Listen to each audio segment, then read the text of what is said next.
Hey, my Piscean friends, it's March, and here we go. So, before we get started, I want to say there's a lot happening this month astrologically. Mars is changing signs, Mercury is changing signs twice, and Venus is going retrograde. So, I decided to make a separate video about all that because it's a lot of information. So just click the link when we're done. I'll put it up now, and then I'll put it up at the end. And so you can check that out. It's kind of important because any retrograde, it's good to know what's going on with the energy. So that's that.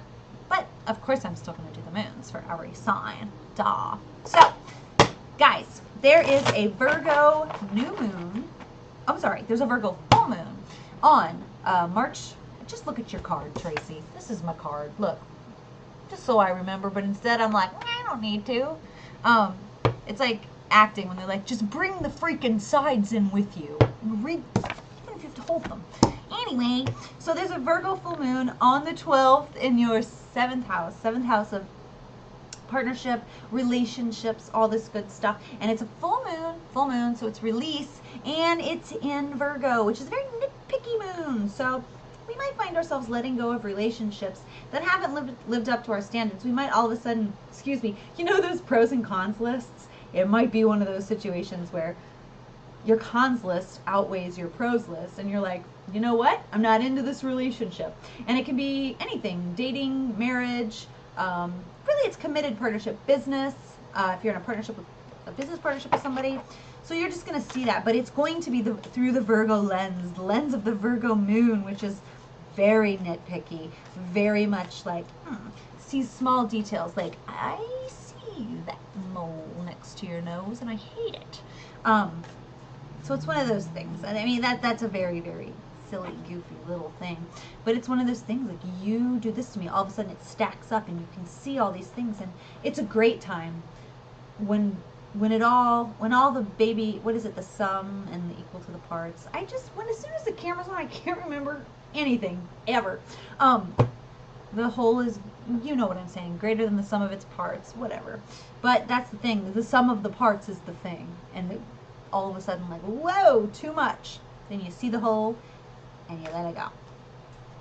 And then there is an Aries new moon on March 26th, and that falls in your 2nd house. Now, 2nd house is about how we make money. It is about our inherent skills. It is what we love and value.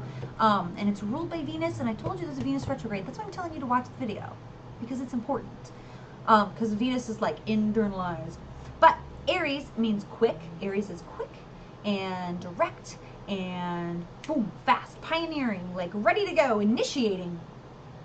New moon is planting seeds, right? So we're quickly planting a new seed in our 2nd house of how we make money, of the things that we love and value, art.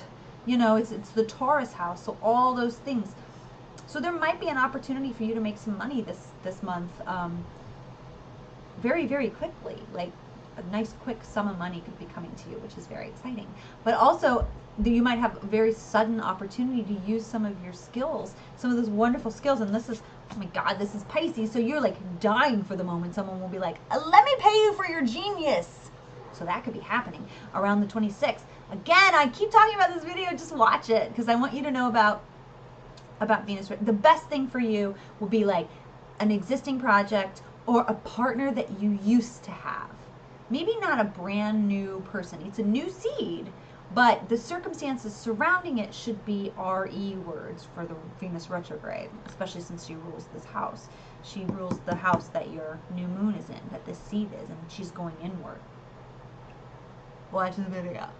Okay, so, but trust me, there will be an opportunity for you to either utilize those skills or make some money, or both, in that house. And let's hope that it's with someone that you've already looked with or been in a relationship with.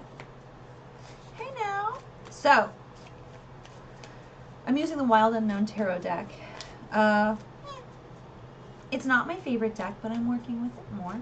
The illustrations are very pretty, and I think that's kind of the gist of it. If you don't know tarot, it's really not a great deck to start learning on, just because I think it was designed to be trendy and beautiful. And it is. So, I mean, mission accomplished. Okay, Pisces. What we got here? What we got? What do we got for your March?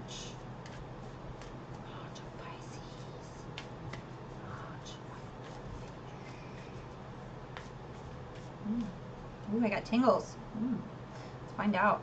So I'm going to cut the deck. We already got 1, 2, 3. Interesting. Another blending. You're going to be doing some blending this month, my friend. Make a wish. Words. Well, I love when Pisces get a card that's like, it's going to be kind of about your words because you're so ethereal and so visual. And so when you have the chance, when someone gives you the, like, hey, just use your words. Like, I love when that happens. You're very choosy with your words. So, this is a give and take energy that we have right now. This is the 6 of Pentacles, and it's actually the tarot theme for the week, for the first week of March. The last week of February, first week of March. So, this is about assessing how much you're giving versus how much you're taking. Are you in balance? Are people taking too much from you? Are you taking too much from others? Are you giving too much freely? You know, it's time for you to figure out exactly what it is that you want. And sort of make emotionally what's going to fulfill you. I mean, now I'm talking to your soul. Emotionally, what would make you feel fulfilled as opposed to just be fulfilled, or like money. You know what I mean? I'm talking about what feeds your soul. Now I'm speaking Pisces talk, y'all. What feeds your soul, right? And if that nutrition plan that you're on, that emotional nutrition plan, is it in flow? Are you giving too much away? Are you starving? Or are you taking too much and you're getting fat because you're taking too much? I'm pulling back from this. You're going to have a chance to talk about it with somebody, because this is the Son of Swords. It's actually traditionally, here we go. There you see him. I love an owl. Traditionally, it's the Knight of Swords. So this is like quick words. Quick. Like, arguments may escalate quickly. You may just find that your feelings come rushing out in the form of words before you can stop it. But either way, it has to come out. No matter what. It'll be brasher than you like, and it'll be quicker than you like, but it's got to come out. Because the only way that we can shift the energy, this is Temperance. Temperance is like alchemical blending, right? Taking one thing, taking one element. It's like turning water into steam, water into ice, yeah, mud, all that. That's this. It's alchemy is what this is. So you're using your emotions and your words at the same time. You're okay. No. Yes, but by assessing how much you're giving versus how much you're taking, you are having the opportunity to take stock of your emotional nutrition plan right now and how much you're giving and taking when it comes to that.